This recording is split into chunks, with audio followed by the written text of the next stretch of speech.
8 motor Honda produk gagal. Honda merupakan salah satu pabrik sepeda motor terbesar di Indonesia. Produknya laris manis terutama sepeda motor matic atau skutik seperti Honda Beat, Honda Vario dan Honda Scoopy. Meski demikian, bukan berarti semua produk sepeda motor yang dikeluarkan Honda akan laris manis. Ada beberapa sepeda motor Honda yang dianggap sial karena tidak laku di pasaran tanah air Indonesia. Penyebab kegagalan produk sepeda motor Honda ini tentu saja bermacam-macam. Berikut ini adalah beberapa produk sepeda motor Honda yang kurang laku di pasaran Indonesia, mulai dari sepeda motor matic sampai sepeda motor sport dilansir dari berbagai sumber. Honda Beat Pop. Sepeda motor matic Honda Beat merupakan sepeda motor matic terlaris di Indonesia. Namun, hal ini hanya berlaku untuk sepeda motor matic Beat atau Beat Street. Untuk sepeda motor matic variasi lainnya, seperti sepeda motor matic Honda Beat Pop, sepertinya tidak laku meski menggunakan nama Beat. Sepeda motor matic tersebut diluncurkan pada tahun 2014 tetapi dietanasia pada tahun 2019 karena penurunan penjualan. Saat ini Honda hanya menjual dua varian sepeda motor matic Beat, yaitu sepeda motor matic Beat Street dan Beat SP. Alasan mengapa sepeda motor matic Honda Beat Pop kurang populer adalah desainnya. Posisi lampu utama sama dengan variasi pada sepeda motor matic lainnya, namun indikatornya terpisah. Selain itu, desain lampunya membulat, dan bodinya juga agak membulat. Kebanyakan orang memilih bentuk motor matic Honda Beat yang lebih tajam. Honda Specie. Sepeda motor matic Honda Specie sebenarnya mempunyai beberapa kelebihan, misalnya saja memiliki ukuran bagasinya yang luas dan cukup memberi ruang untuk menyimpan helm. Selain itu tangki bahan bakar sepeda motor matic ini juga besar yaitu 5 liter. Artinya, pengemudi tidak perlu terus berkendara ke SPBU untuk mengisi bahan bakar. Sepeda motor matic ini dirilis pada tahun 2011 dan dihentikan produksinya pada tahun 2018. Sepeda motor matic Honda Specie memiliki desain lebar dan membulat di bagian depan dan dekat jok pengemudi. Kebanyakan masyarakat Indonesia lebih menyukai desain yang sporty dan elegan, sehingga lambat laun sepeda motor matic ini ditinggalkan dan penjualannya terus menurun hingga produksinya dihentikan. Honda Kirana.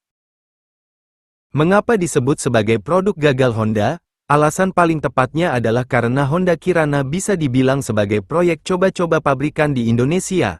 Alasannya, karena saat itu penjualan Supra X110 masih menggembirakan. Lalu Honda mencoba merilis motor bebek terbaru dengan kapasitas 125 cm3 melalui Honda Kirana. Kirana sendiri pertama kali rilis untuk pasar Indonesia di tahun 2002 silam. Motor bebek satu ini punya mesin 4 stroke, single cylinder, air kulet, yang mampu menghasilkan tenaga 6,7 kW pada putaran 7.500 revolusi per menit. Di zamannya, Honda Kirana punya mesin yang cukup besar di kelasnya. Namun hal itu tak lantas membuat motor ini mampu meraih penjualan positif di Indonesia. Alasan kuat mengapa motor ini dianggap kurang laris, lantaran punya desain yang mengadopsi model Grand sehingga dianggap kuno. Di sisi lain ketersediaan spare part yang sulit jadi alasan kuat motor ini kurang diminati. Punya mesin yang cukup besar, namun Honda Kirana masih dibekali dengan rem yang masih tromol. Tentunya hal ini menjadi nilai minus bagi masyarakat. Sosok Honda Kirana pun tak lama menghiasi pasar otomotif Indonesia, karena AHM akhirnya memutuskan harus menyuntik mati Kirana di tahun 2004 lalu. Honda Karisma.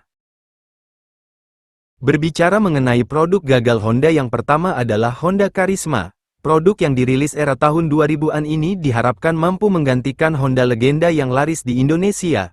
Karisma diharapkan mampu memenuhi kebutuhan masyarakat yang membutuhkan motor yang efisien. Dengan kapasitas bagasi yang cukup besar, sangat disayangkan, motor ini justru dianggap sebagian masyarakat punya desain yang bongsor, khususnya bagian ekor yang menurut banyak orang terlalu lebar dan besar. Padahal di awal era kemunculannya di Indonesia, Karisma menyajikan inovasi yang cukup menarik di kelasnya, di mana motor ini sudah dilengkapi dengan indikator bensin non-jarum alias digital. Hal itu nampaknya tidak membuat motor yang satu ini mampu diserap dengan baik di pasaran.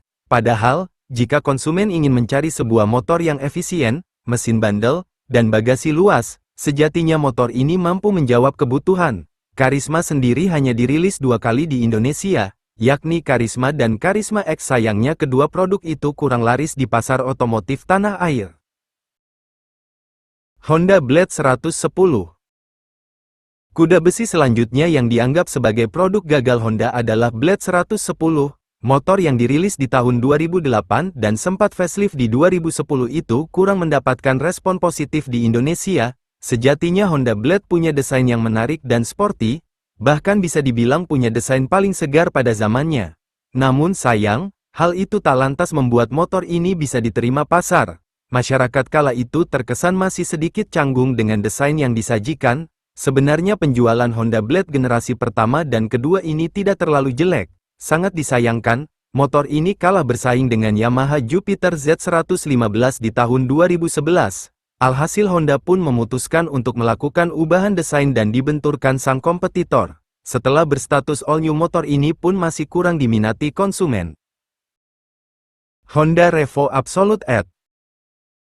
Selanjutnya yang masuk dalam daftar produk gagal Honda adalah Absolute Revo Edge.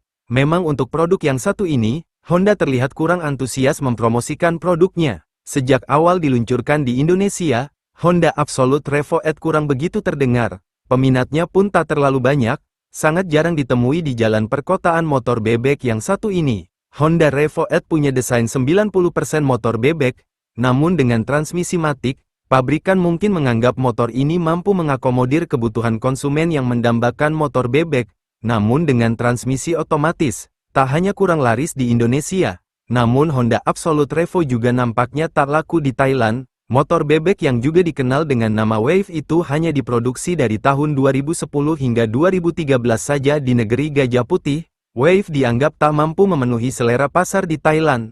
Seperti diketahui, selera pasar otomotif di Thailand dan Indonesia memang serupa.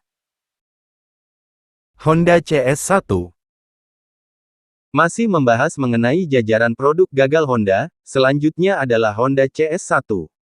Motor bebek yang satu ini masuk dalam kategori gagal lantaran kurang mampu diterima pasar dengan baik. Pasalnya, banyak kalangan menganggap bahwa desain Honda CS1 terbilang nggak jelas. Bebek bukan, motor sport juga bukan. Andai disebut bebek sport pun dirasa kurang pas. Desain kepala bagian depan sejatinya mengadopsi desain CBR yang punya tampilan ala MotoGP, tapi ini menggunakan stang khas motor bebek. Hal ini justru membuat tampilannya terkesan aneh. Padahal Honda CS1 punya pelek dengan desain sporty yang keren, serta bagian belakangnya pun terlihat menarik.